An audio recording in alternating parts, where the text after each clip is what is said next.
Hi, my name's Pastor Eric, and if you listen to the Faith Over Breakfast podcast or Journey Companion Ministries podcast or the Healing the City podcast, you probably recognize my voice. And you probably recognize it as the intro to many of these, telling you all about how you can support us. We just want to say thanks for supporting us. Hope that you'll continue. Enjoy the podcast.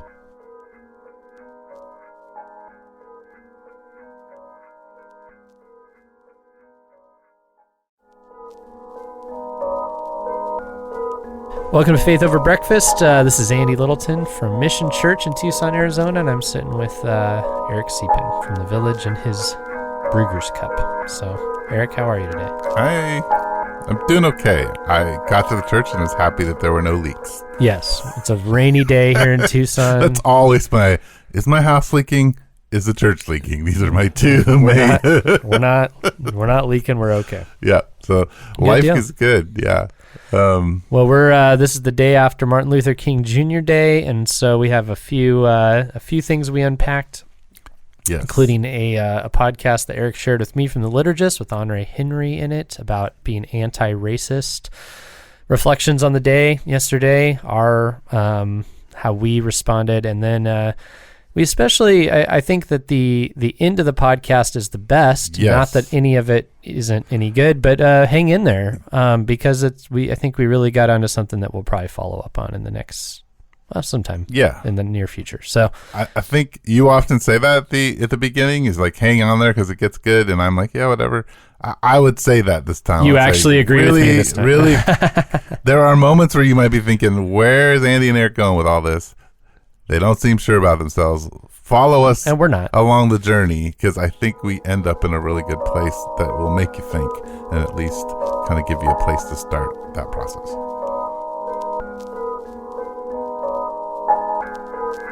You got it? There's garbage right there. You can shoot it in there. Use your old basketball skills. Yeah, well, off the rim. It's been a while, apparently. Since Thursday. Since Thursday? Yeah. Did you play some basketball Thursday? I did. That's good. Hi. All right. Hey. Well, here we are settling in. You're trying to figure out your church giving situation. Thanks for making me some coffee. You're welcome. Yeah. And yeah, you sent me a couple of weeks ago, I guess, in preparation for this week, I was thinking, a liturgist podcast. So we haven't mentioned the liturgist on here. We have mentioned the liturgist. Well, we have. It's been a while. A very long time. And so anyway, that's I think we both said that people in our church, this is a podcast that probably gets picked up and listened to in our world, in our community. And yeah, recently they had a guy on there, used to work for Relevant Magazine, among other things, Andre Henry, who was specifically talking about being anti-racist, specifically. And then in our world, we'll see when this actually releases, but this is the day after Martin Luther King Jr. Day, here in a rainy Tucson day. And, I don't know about you, but I was paying a lot of attention to this Richmond rally throughout the day, just hoping nothing went bad, really, really bad. So, I don't know, man. That's what's on my mind. Yeah. What's to on go your backwards, I gave the Richmond rally little or no thought. Little to no thought. Yeah. Okay. I mean, I knew about it. Yeah. I didn't think it was going to be that violent. Yeah. Or violent at all. And just, I'm glad you felt that way. I wasn't so sure. Yeah. I didn't necessarily think it would get violent, but I saw potential for it to go bad. I was hoping it wouldn't. Yeah. And I think it made me think throughout the day. I just thought, yeah, man, what? Why was this on Martin Luther King Jr. Day? That was a little annoying. Just a little. Yeah. Yeah, it seemed to be the wrong focus. Well, it seemed to be for a reason. Like there's supposed to, I don't know. Like, you're going to say, oh, this is just about guns, but why do it on that day if you don't have some kind of... Well, maybe, I mean, if we were to just think about it from a logistics perspective, it could have been it was the closest day off they had. No, these people are putting way more thought into this. Come on. Ooh, get together. Hey, there's that Monday off, so let's do our rally then. I mean, this is the day where peaceful protest is celebrated. There seems to be an inappropriate message there. I don't know. I didn't tune in enough. All I tuned into was to see if anything had gone wrong. I had a news article that had a refresh button that I just hit refresh, and I would see peaceful, and I went, okay, I'm glad for that. Well, it very much, it came off racist because I would agree. Yeah, of that choice. It felt deliberate, and without polling anybody, talking to anybody, just my gut sense. Which, if we take what Andre Henry is saying seriously, then it wasn't just racist. A lot more is racist, and that was maybe a very stark manifestation of it, actually. But sure, it didn't sit well with me. I'll tell you. I thought if I were in the African American community, I'd read that loud and clear. I'm reading it as a white guy. If I were in that community, I'd read that loud and clear as not only a statement about guns, but a statement about me and my people, my holiday. A day that not that I'm just celebrating like yay, fun, great, but a major loss. Yeah. In our community. And why are you going to bring out your big military assault rifles on that day? What's up with that? Yeah, that didn't seems directly agitating. Yeah. Yeah. Yeah. Now, and I'm sure if you talk to somebody on the other side, they'd point to all sorts of agitating stuff on that, but I'm saying it. Yeah, it wasn't. It was insensitive at the least, and very inwardly violent at the most. Yeah, it was definitely not a good thing. I wonder though, when you think about MLK Day, I mean, honest confession, I was wiped out. Yeah, had a long weekend, and it was just another day off. Yeah. Same way I reflect on the President's Days, right, or Memorial Day, right. Yeah, you're not. I'm not good at these holidays, and I'm not saying that I shouldn't like, and that's okay. I just don't know what that looks like. I had some of that too. I had a couple of thoughts of like, there's the march in Tucson, and sure. I thought, actually, more it was in retrospect. I went, oh, should I have gone to that? Should I have been at that?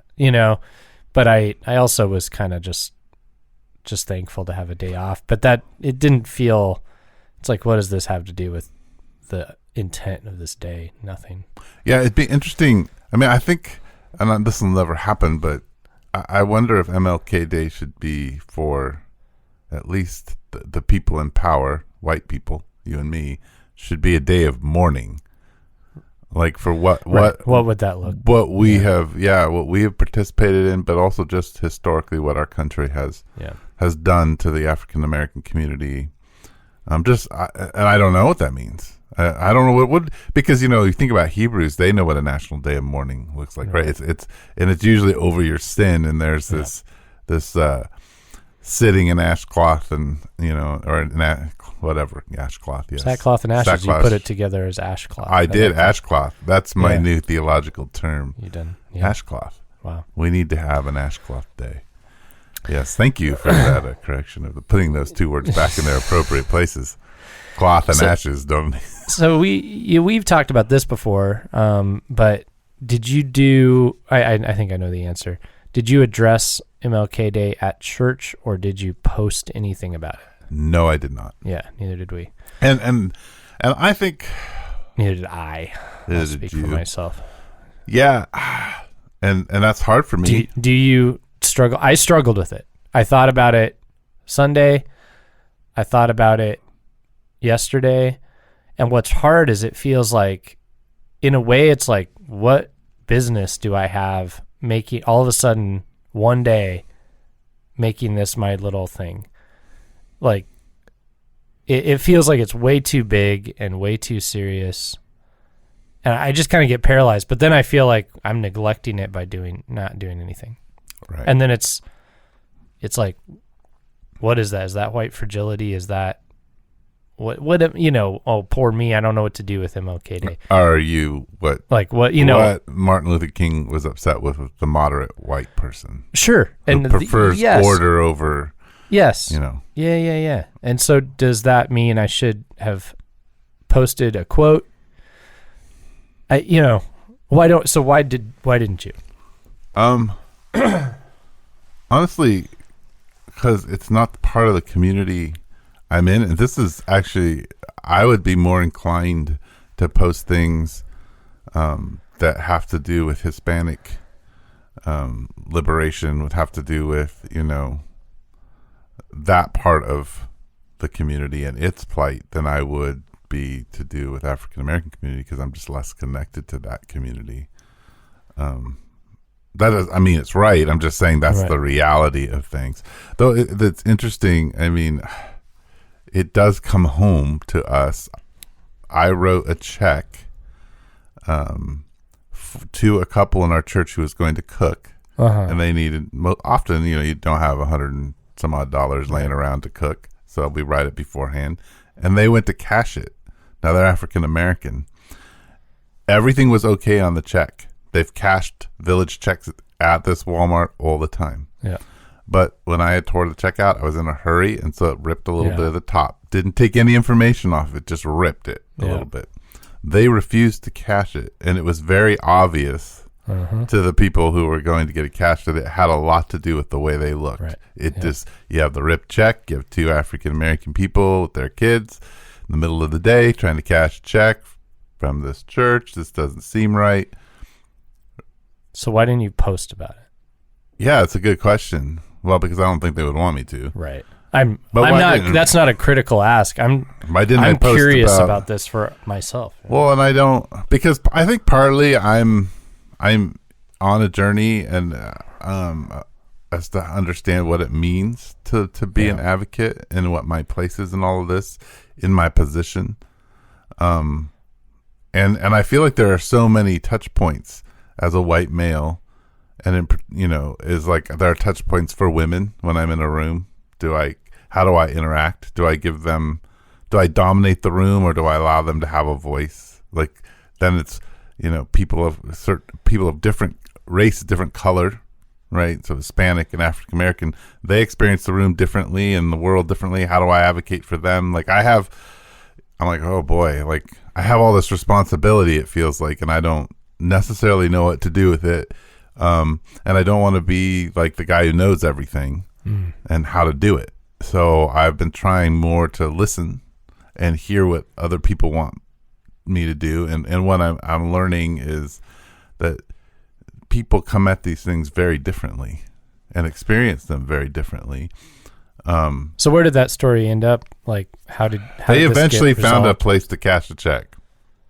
But it was hard for them, and they got frustrated, and got a little mad at me for tearing the check, which is fine because they should have. It was, and I was kind of frustrated with it too. I'm like, really, I was very busy, but I think if I hadn't been busy, like meetings that I couldn't just say, hey, I can't go to this meeting, I may have gone down to the Walmart or whatever and been like, what the heck, why would you do this? This is not right. But they found a Walmart where people knew them and they cashed a check. It's like, okay. So it's just frustrating. Those things are. I don't know. I think what I have found is even in the community, it's different, minority communities. As you talk to individuals, they aren't even in touch with everything, but you have to ask them questions and get them to think about it, because a lot of times people are in just survival mode. Sure. And you live with the environment that you have, and we live in such a fast world that, protests can happen like that, and protests can stop like that, and we have all of this. Like in Martin Luther King's day, That took a lot of organizing to Absolutely. get. This is not not that other events don't now, but really you can use Twitter and you can use Facebook and you can use all these different modes to get people to places very quickly. Or to have a dialogue very quickly. Have a dialogue very like Andre good Henry. or bad. Andre right? Henry in that podcast, was talking about some of the things he'd shared on Twitter and the feedback he got. And yeah, she's just lightning fast, right? You put your opinion out, somebody shares theirs. It's a different ballgame than putting in months of organization to make a very public statement. I mean, King did interviews, but it just wasn't wasn't as fast. Well, you had to use TV. You had to use TV. Yeah, and radio. Those were your two modes. Yeah, and those are all based on times. Like this thing goes. It's not on a and somebody couldn't immediately get their response to you delivered in 5 seconds or less, right? So let me ask like a more important question. I think all of this, MLK Day, the wall, what we do with citizenship in our country and immigration, how the economics of our country work. These are things that the gospel has things to say to. Sure. You and I are in unique places because we're white men, so we do have some privilege that other people don't have to talk about it. We're also pastors, which puts us in front of people, and people want to listen to us to say stuff. So how do you, what do you think the gospel says? And I know you probably don't have this all like worked out, but I'd love to hear you work it out and work it out with you. It's like, how do we approach these things? How do we talk about them in such a complex world where unity of the faith is something we're called to nurture as leaders? Stay with us. We'll be right back. Are you dreading the holiday season's impact on your wallet? Discover the secrets to surviving the holidays without going broke. This new free guide now available for you is not just about pinching pennies. Uncover these secrets to balance frugality with generosity. Keep Christ at the center of your celebrations and create meaningful memories, all without breaking the bank. This free guide is your ticket to a joyful, stress-free holiday season that doesn't sacrifice your financial future. Unwrap the gift of financial wisdom this Christmas. Receive your free must-read guide at AskRalphPodcast.com/guide. That's AskRalphPodcast.com/guide. Right. One of the interesting things I think that came through, I listened to a bulk of that podcast with Andre Henry. I did not listen to all of it. I was listening during some stuff yesterday. My daughter came home and I didn't finish.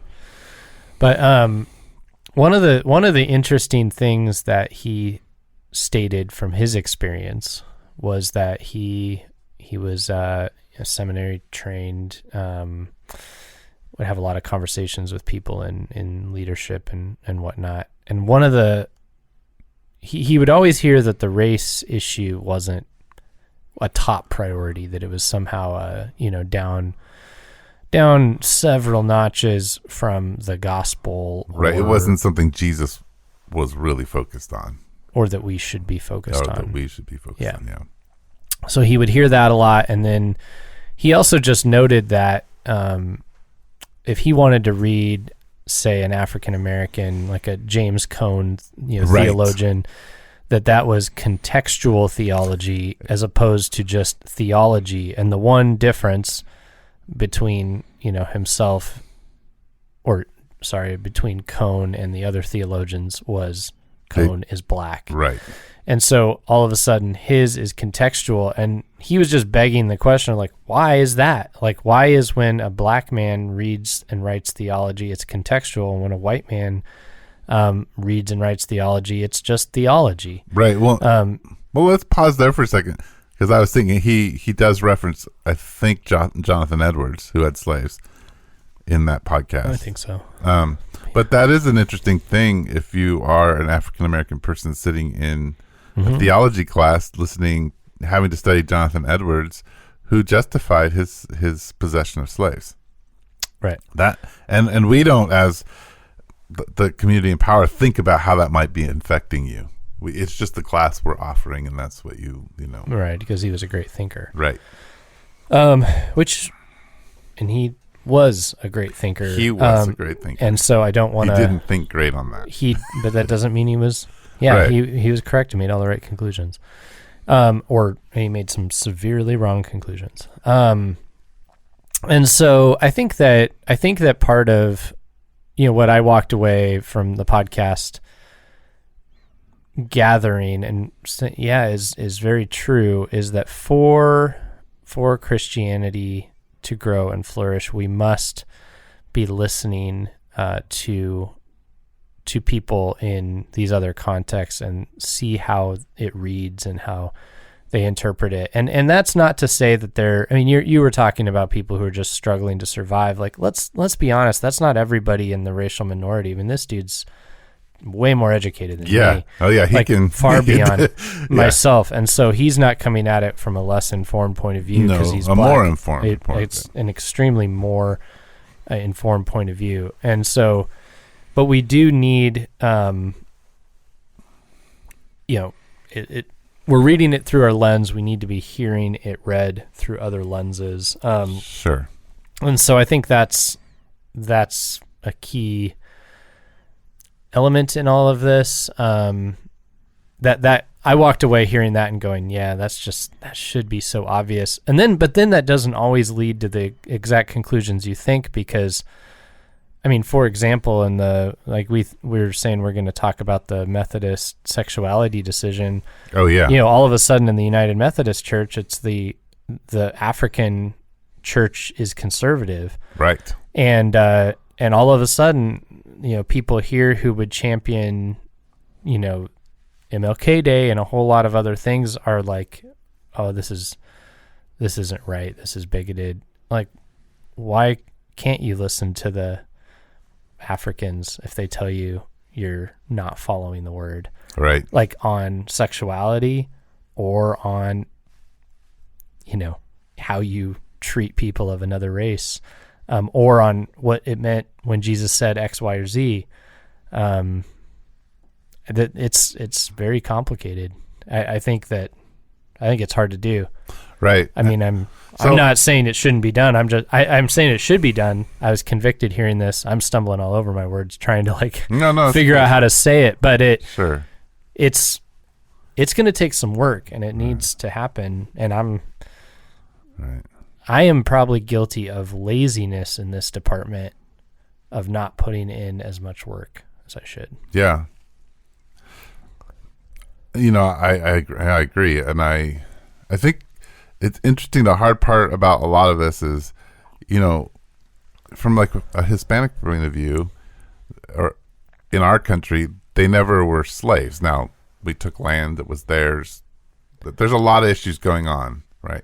But with African American community, what's unique to that, and why a lot of times the conversation revolves around white and black and excludes other racial people from the conversation, is because of the slavery in particular, and when in your country you purchased people, justified it through scripture, and used them for your own economic gain. Mm-hmm. Then you freed them.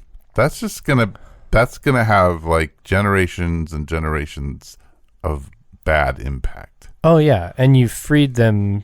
Sort of. Yeah. Yeah. I don't mean freed. You just don't buy and sell them. No. In a practical sense, you probably are still doing that at some level. So that has to be. I don't think our country's ever truly mourned that in a way. No. We've tried at some level to celebrate the victories of liberation, but not the just desolation of slavery and what it's done. How much damage it did. Yeah. And is continuing to do. Well, and I think it's interesting, in a capitalist society, we start talking about reparations, right? Like, well, how do we pay back all these people, and how do we do that? And that's interesting to me. I'm like, wow, that would be pretty cool.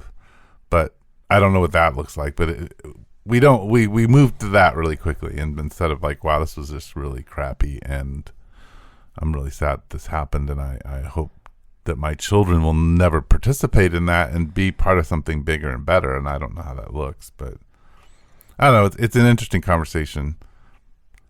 I think, yeah, I think sometimes I just feel overwhelmed by it and tired as an individual. I was thinking about that on the way to this podcast. I was like, well, like, what would get me to be out there on the streets? What would get me to be doing something beyond what I'm doing? And I'm like, well, I'm doing as much as I possibly can.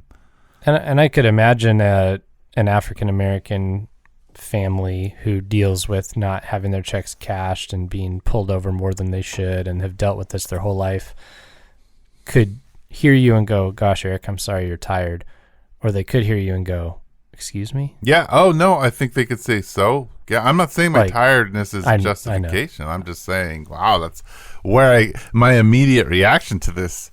And I think some of it is because I am bombarded, and all of us are, by all the things that I'm supposed to do. Yeah. I'm supposed to take care of the earth. And there are all these things that consumerism does to destroy the earth, and I need to figure out how to undo those. Okay, that takes a certain amount of mind energy. Then there's just the plight of inequalities of all these different groups that I participate in either promoting or helping undo.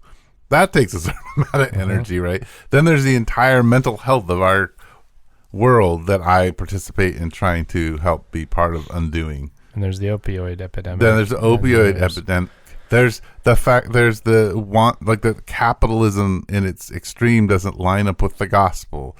Now I need to deal with that, and there's a lot, and it's bombarded me, and it's telling me that these are the things I'm supposed to do. And I'm like, okay, that's a lot, and so how do I start?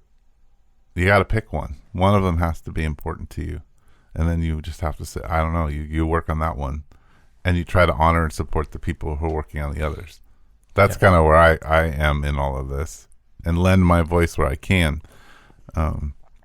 Which one are you closest to choosing? Well, I think the one I'm closest to choosing kind of puts me in all of them at times is the mental health of people, where they are. And I think my care for people spiritually makes me have to stand in all of these circles and have something to say about it. Sure. Right? Which means that then my behavior is looked at. How are you doing with that? I don't know. How's your behavior? it's oh gosh. And I did appreciate, you didn't listen to the whole podcast, but at the end he did say something fascinating. He said, just because somebody is, he was talking about talking to people and trying to hear their experience, but he said just because somebody has a lot of melatonin in their skin doesn't mean that you should do what they say. Right. Which I thought was a really interesting thing to say. But he's saying is just because somebody is, black or is Hispanic or they're not the end all on the experience and how you as a white person should approach anti-racism. You actually have to choose the voices that you're going to listen to. Well, yeah, because you're going to find, Vodi Bachum's hanging out with John MacArthur saying what he says, right? Right. So that's going to be very different than what Andre Henry's saying, which is going to be very different from, it's, and I think that that's a hard thing is we want to find the voice of the other, right, that says what we're hoping they'll say. Yeah. Right. Which says you're doing fine, actually. Yeah. And so we find that and we go, oh, look, see? And, that's really easy to do. It is. Really, really easy to do. My wife said something interesting. We were chatting about life. It had nothing to do with these things, but I think it applies. She was talking about how one of the things that my mom had taught her when she was younger was how to sit in uncomfortability. Like that was a high value to other people's uncomfortability and your own, to not rush out of it. Yeah. And I think that that's part of the thing that I have to offer to the whole thing is put myself in as many places where I'm going to be uncomfortable and listen, sit with a person who is adamant gun, control person, doesn't want anyone to have guns, and sit there and be uncomfortable with them because I know that some other friends and other people in my community are just like super pro-gun and have a very strong political view of that, and not try to force a certain idea to come forward, but to listen and to help them think about it and try to help them think about what it would look like to sit with somebody who completely disagrees with them and love them and find some value in what each has to offer. It's a big deal. Like, being uncomfortable is a huge part of this process, I think. It seems like what we're particularly bad at as a culture. I mean, we can find the people saying what we want to say or what we are hoping they'll say about us. We can find them and we can be with them and dialogue with them. Especially when there's distance, we can dialogue with the people that we disagree with wholeheartedly. We can tweet back or we can protest and yell. There's distance. You're not uncomfortable together. You've usually got your group or your sign or something that you're behind. But it feels like we are very bad at being with and choosing to be, made uncomfortable or, experience our discomfort or whatever it is in a way that could hurt. Right. That seems like, that sounds horrible. Yeah. And I don't know. I don't want to. There was a guy that came through. I don't know if we talked about it on here, but unfortunately I forgot his name. But he came through and spoke here at the U of A.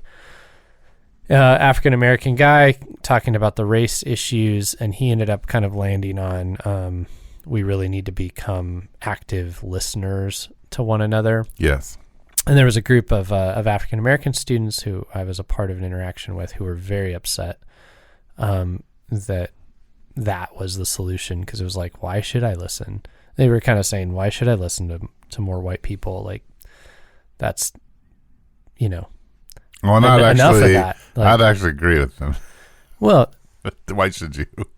yeah, I don't know. Why should you? Like, this guy was saying you should.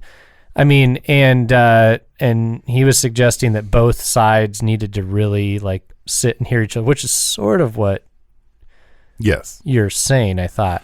Yeah, I am saying that. I think maybe because I walk in the world of white people. Right. I think when it comes to the racial thing, I think more my call is to say, look, we all have to be uncomfortable. It's not their job to be uncomfortable anymore. Yeah. It's our job. I agree, though, I was saying that in most issues, I think the call, and I think God is also inviting, the African-American, the Hispanic, the Asian communities to also sit and listen, even though they have suffered. It's just not my role to tell them that. Okay. That has to happen within their community. Yeah. I'm okay with another African-American person sitting in that community and saying, hey, we got to listen. It's not right for me to go in and say, hey, you guys need to listen. Right. That's what becomes really hard to hear. I agree with you in that regard. And unless you happen to have the relational, right, unless they're willing to sit and listen to you say that. If you're the one that they want, they're asking, or but yeah, there does seem to be kind of what Andre Henry was saying was just, it's always the answer and the fix is always coming from the white community. Yes. And that is racism. Yes. It's still one group is dominant, telling me how I should respond, how I should feel. And in that, that made sense. Not that I need to give my check of approval. I know that. I'm just saying I heard that and thought, yeah, that's a good point. Yeah. I think what makes me sad is it feels like the deepest relationships really are a two-way street, and it makes me feel sad to think that just, it feels when I hear that stuff like we just can't have those relationships. Yeah, and I think the thing is that you and I can have relationship, like I can have a relationship of an Asian woman, or I can have a relationship with an African American man on a one-to-one level, and he can sit and listen to me and I can listen to him. I think a lot of times those issues are more societal. As a group, it might be more difficult for us as Anglo-Americans to sit with African-Americans in the same way as maybe we might sit individually with them. Yeah. Because I think there is a lot of listening and engagement on one-on-one level, but there is so much systemic cultural things built in. Like we were just started the podcast with what struck me is I did watch some pictures or saw some of the video from the protest. There was the only people who were African American there were the reporters. There was an African American reporter. There was a big deal in one of the news stories about like one African American couple that was there for gun rights, but it was like the one, right? Right. It's not. So so when you do that, you're making a cultural statement. Even let's pretend, which is probably completely untrue, that it wasn't motivated. Like, it's still systemic within the culture. You're making a statement that's inappropriate. Like you are asserting your power on the one day that the African American community has an opportunity to thank God for their freedom and for a man who actually helped. Like this. That's what bothered me the most was, I mean, I think a gun rally is worrisome to me just because I'm uncomfortable with guns. Yes. Like I don't love the idea. Like if I saw somebody with an assault rifle walking down the street, especially a white guy, I'm like, duck and cover, right? Like I'm not into it. Especially in our cultural or present day and what that means. Yeah. Right. I mean, I witnessed, my grandfather take shots at people in his yard.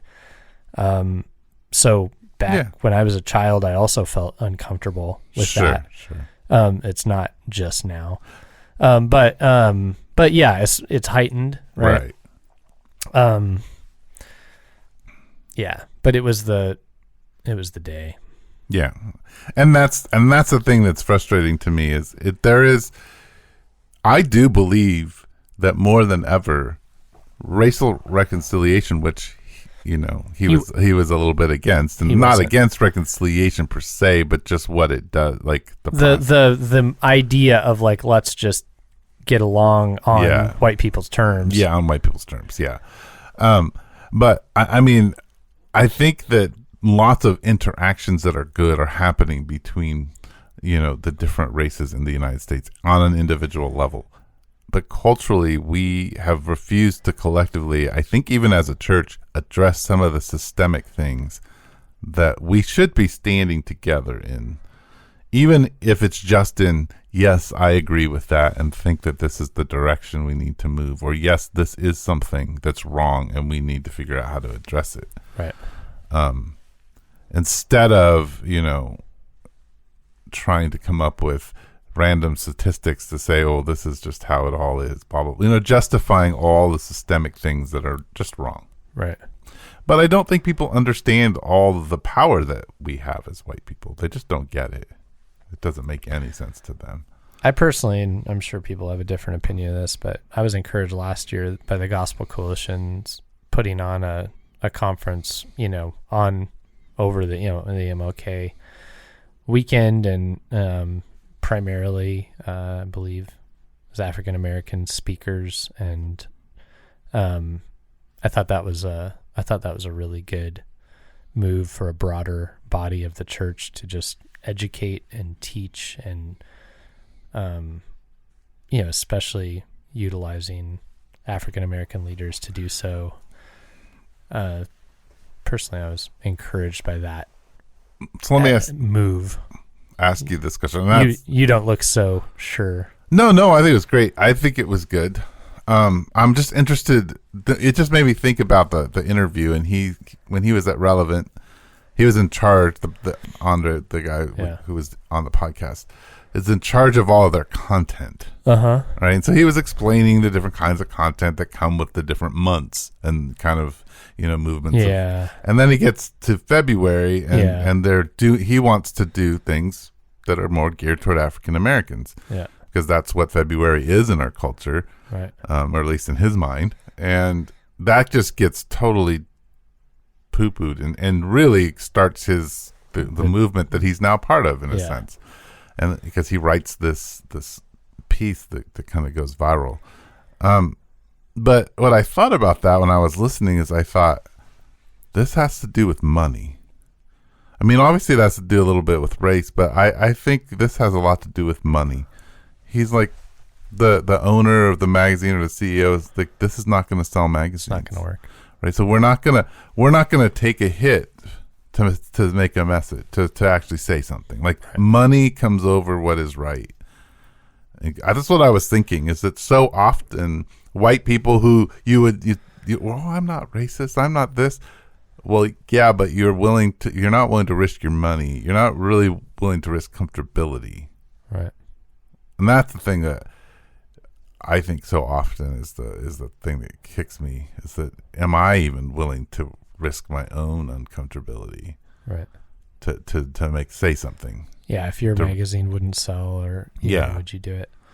That's my thought. That's what hit me. I don't know if that's true. It just was like, this seems to be a lot about I'm money. sure it's multifaceted. But I think we do lose money for things we really believe in. Like, yes. Why do you go on vacation? You're losing a lot of money. You believe in it. You like it. It is valuable to you. Well, you're talking to the wrong person. I have to be forced to spend money on vacation. I'm just saying.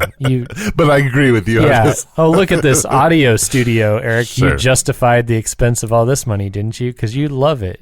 You like technology and audio, and you buy gadgets all the time. So like that's the thing. Like losing money when it's for something we believe in, we're in. Yes. And so I think I would say that the money thing is not the lower layer of it. Right. Yeah, it's interesting. So you didn't quite answer my question, and you actually said on the podcast last week when I think I brought this up about just what does cultural engagement look like? Because we as followers of Jesus, particularly in the 21st century, find ourselves in a unique setting in America when we're, say, looking at Paul and Jesus and their political action as they were being dominated by Rome, and in Jesus even, and more in particular, being dominated by the religious sect that was controlling things under Rome. So their political actions look a little different than our political actions, because theoretically we've been given some form of power because we have a vote. Oh, right. Right. And so that vote does, like, even we're talking about, marching, being politically active, having, giving voice to different people groups. These are all things that maybe we don't necessarily see in Paul in particular, or Jesus. They're always talking about the context of the church, and it's, and Paul, even in Thessalonians, in his famous, verse to say, live a quiet life, he's asking you not to call attention to this new kind of community that's birthing, because I think Paul really wants it to be established so that it has some momentum behind it before it kind of gets torn apart by the Roman Empire. I don't know what you think about that. Like, how do we look to Jesus? Because liberation theology looks to Jesus, looks to Paul to tell them how to act, and they read it very differently than we do. And it's always, I've struggled to like bring forward the way Jesus and Paul involve themselves. So the way God invites us to act with power. Mm-hmm. What do you think about that? Well, and this comes from my engagement in a very specific way of thinking about this years back. It seems like the resistance model of, let's say, of Jesus in when he says, if somebody strikes you on one cheek, on the right, turn to them the left. Or did I reverse that? Okay. But and then somebody asks you to walk 1 mile, go 2. If they ask for your tunic, give them your cloak. Give Caesar what is Caesar's. Jesus, God's what's God's. That's another. Except that's that. There's that. But in those three situations, the way that, and I have dug into this, and I actually do think this has a lot of validity and could give us a bit of a model. So to be struck on the left cheek would be to be struck as an equal. To be struck on the right cheek would be to be backhanded. Yes. To be treated like a slave. And so if somebody treats you like a slave, force them to treat you as an equal. If somebody, the Second Mile, we have a church here in town called Second Mile. Kind of the idea behind their name is like, go the distance, help people more than.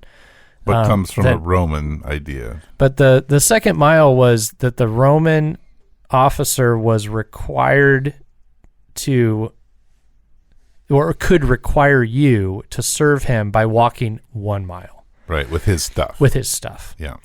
Yeah. The Second Mile would have been you refusing to give him back his stuff and making him violate Rome's law. He would have begged you to stop because this is now like he could get in trouble for this. It's an exposure. It's making him. It's because he's just doing a lawful thing by making you walk the 1 mile. If you walk the second, you're causing him to look bad, right? The cloak and the tunic, it's the outer garment and the inner garment. It's the underwear. It's imagine, somebody with a big overcoat and then a pair of long johns and nothing else on. So they demand of you, your cloak. Give them your tunic. It's take off all your clothes. Now, in our culture, that would be weird. If somebody if some, punk came up to you on the street and said, "Hey, give me that jacket," and you took off all your clothes. Yeah, that would be strange. It would be strange. But in that culture, it went beyond strange to, it was like, you've humiliated them. You've put them to shame. Like I said, I really do think I don't think that in doing that, because that is what Jesus, did on the cross. He shamed the powers. He hung naked, before they had to behold him and what they had done. He didn't just go, "Oh, well, just kill me if that's what it takes." Like in his death on the cross, he did put to shame those who crucified the righteous one. Sure. And so I do think that there is a Christ-like way to take action that it should make people feel uncomfortable and see their shame. But it always costs the one who does the action greatly, or it's at great risk. And I'm not saying this because I have done this so well, but I do think that's a model that could actually be followed. Yeah, I think that's a beautiful model. I'd have to. There are a lot of questions. What does that look like in a given situation? To even dig into that historically to see if I would agree with you. You should. I've spent some time on that. No, and I trust you on that. I mean, it's there are theologians who teach it, and I think there are others who would, but are afraid of what that would mean politically. Sure. But yeah, dig in, all of you. Go look it up. Really dig into the meaning of that and see if that's got some validity. It seems the hand with which you struck people was your right hand in that culture, and so to like kind of backhand somebody, you hit them on the right cheek. If you hit them on the left, you had to give them a solid, like the strike of an actual contender. Right. And the Second Mile was not something that anybody wanted you to walk with them. It was making somebody now violate their law, and the cloak and the tunic, one's taking you down to your right, and that's to nothing. That's a hard one to get around. Yeah, I mean that one in particular. I would tend to probably agree with you that those are probably true things. I haven't studied that enough. The one thing that's interesting, I know this is off to the side, is I find it weird. I mean, I grew up in the church, and people spend a lot of time telling me about what the historical things are. Yeah. But the more I have done research and read historians, the reality is, and I really don't want to swear on the podcast, so I can't because then I have to click a button. It's saying that there's profanity, but it's a crap-filled world where you're trying to survive. And sometimes we make all these cultural structures about how it looked in the first century when Jesus was toting around.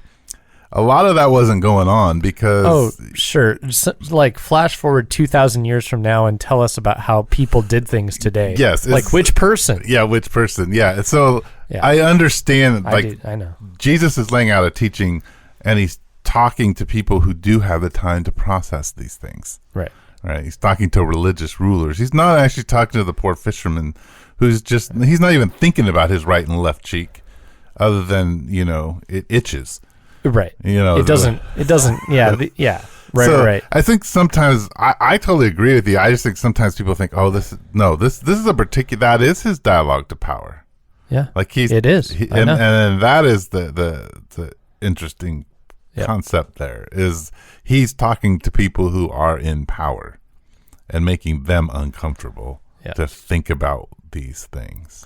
And the theologian Walter Wink is the one who wrote on that. I love Walter Wink. So he really unpacks this in Jesus's third way, and so he's getting at the idea that it's you can violently resist or you can passively, sure, just peacefully, but this is somewhere in between. It's not violence, but it isn't passive. Right. It's interesting. It's interesting to me that you read Wink.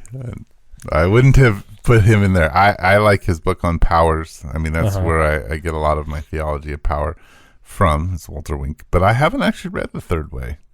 Look at that, man. I've read a book you haven't read. Oh, I'm pretty sure you've read a lot of books I haven't read.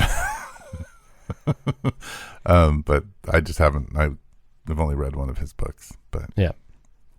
There you go. Yeah, I think that's actually a great place to end. And really, I think that's something we should all think about. And actually, I would love to do another podcast on that with you. And sure. To process maybe a little bit more of Wink's theology of that and how it might look practically for you and I to participate in and be part of. Yeah, and I'm interested in Wink, but I'm more like if he's like...